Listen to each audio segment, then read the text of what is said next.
So FRQ number 2 asks us to create expressions for a block on an incline. So for part A, it asks us first to draw a free body diagram of the block.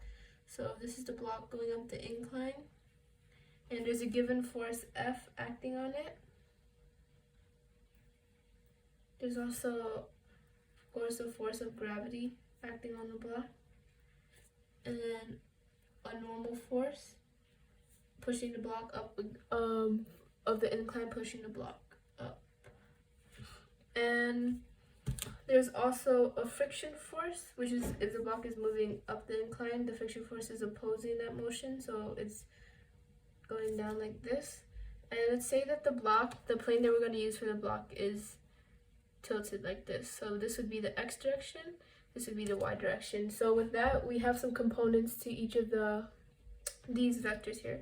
So there's going to be a fx, or let's go f.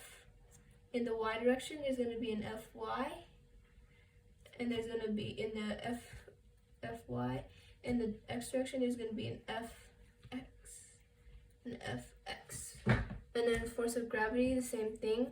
In the y direction, there's going to be fgy, and in the x direction, there's going to be an fgx.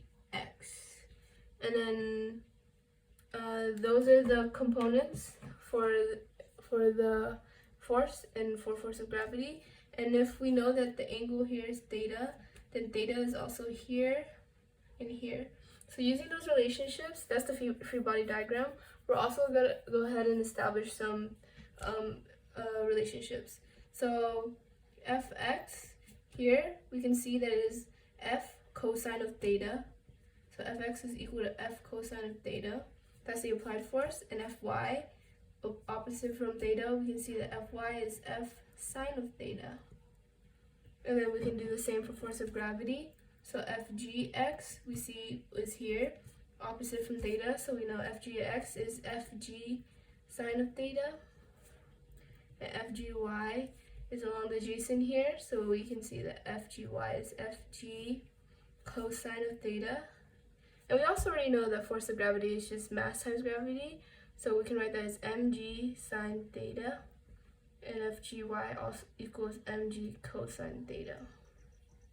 So part A asks us to find an equation for the acceleration up the plane. So up the incline plane, that would be in the x direction of our tilted plane here. So using net force equals mass times acceleration, we'll do net force only in the x direction, and that'll give us the acceleration in the x direction up the incline. So let's look at all the forces in the x direction. We have an fx here, we have an fgx, and we also have this fk here. We'll see that the fx is pushing the block up as the force is pushing the block. So fgx is going to be fx is going to be positive, while we see the fgx, force of gravity, is pulling the block down the incline, so that's going to be a negative. And fk is opposing the motion of the block up the incline, so that'll also be a negative. And that again will equal to the mass of the block times the acceleration of the block up the incline. So we already established what fx and fgx will equal, but we still need to know what fkx is. And we know that fk is just mu k times the fn of the object. And the fn here, force of gravity, this is in the y direction now, so we're going to look at all the forces in the y direction. We see fn is pointing up, so it's positive. And then we see fy is in the same direction, is pointing down, so it's negative. And then we see that fgx is pointing down, so it's also negative. We can say, this is using net force y equals mass times ay. And we know that ay is 0 actually. So all of this here, all the net forces in the y direction, is going to equal 0 because ay is 0. So we can use this. We're trying to find fn. So if we rearrange it, we have fn equals fy minus fgx. which we already have relationships for that written up here. So Fn equals Fy is F sine theta minus Fg, sorry, not Fgx, Fgy is Fgy is Mg cosine theta. So Fn equals F sine theta minus Mg cosine theta. If we plug that Fn back onto here, we can get Fk. So we go Fk, our mu k is just given as a mu, and then Fn, that's times Fn. Fn is F sine theta.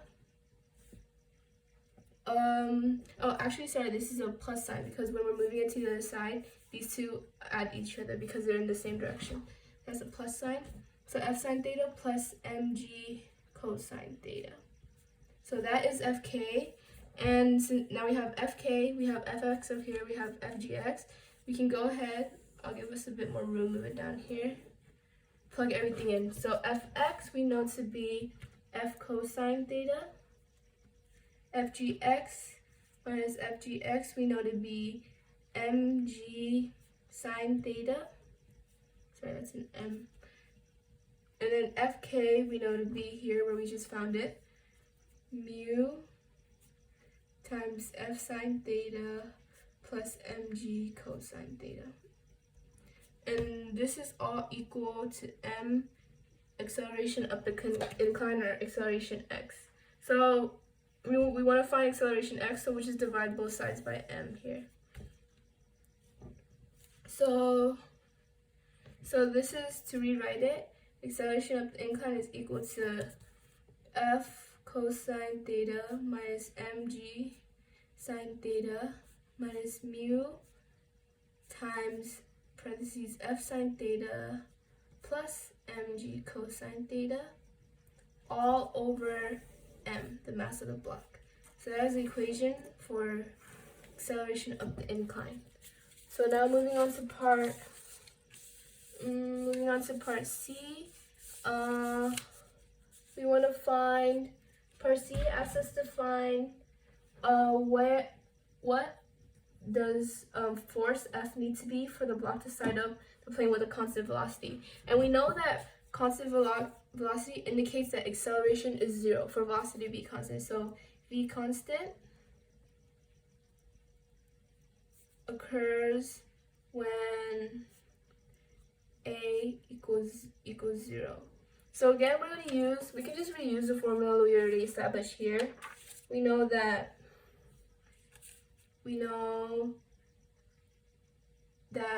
we'll use this fx minus fgx minus fk equals max.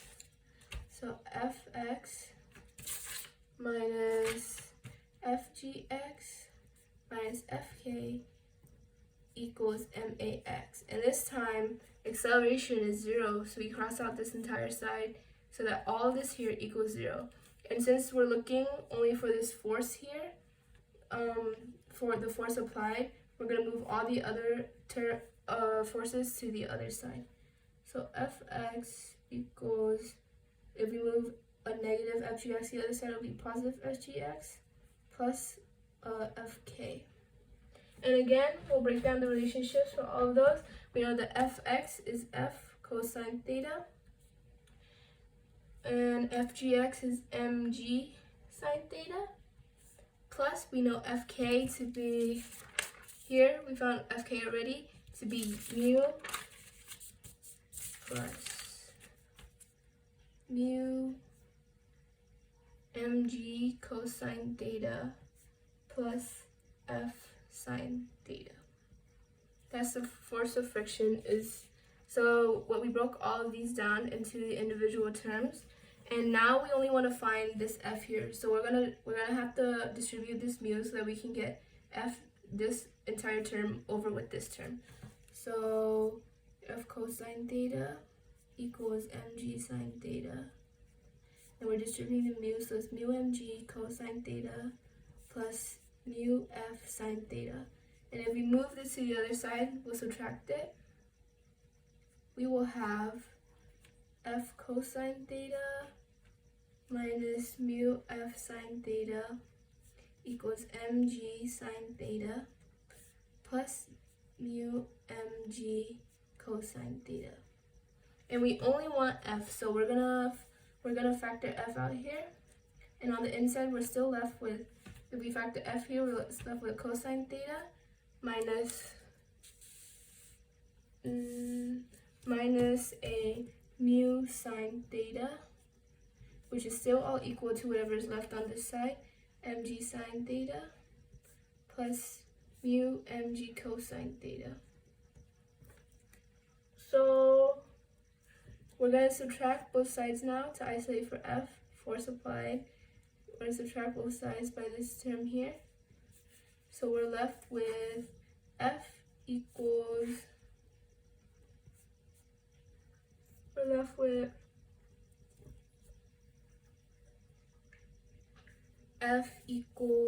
mg sine theta plus mu mg cosine theta over cosine theta minus mu sine theta. So that's the formula for the force needed so that velocity will be constant going up the incline. And it also asks us, what relationship must theta and mu have in order for the solution to be physically meaningful? And what this means is that this equation here, it cannot be undefined. It has to actually work with the given theta and mu that were given. So in order for this equation to not be undefined, this bottom part here cannot be 0. So cosine theta minus mu sine theta, and it also cannot be negative because the force is pushing the force is going to be pushing the block up, so we want a positive equation. So we know then that we can say that the bottom here has to be greater than 0. And if we rearrange that, it'll look like cosine theta has to be greater than mu sine theta. And if we divide both sides by sine theta, we'll have that the cotangent of theta must be greater than mu for this equation to be physically meaningful. And that is FRQ2.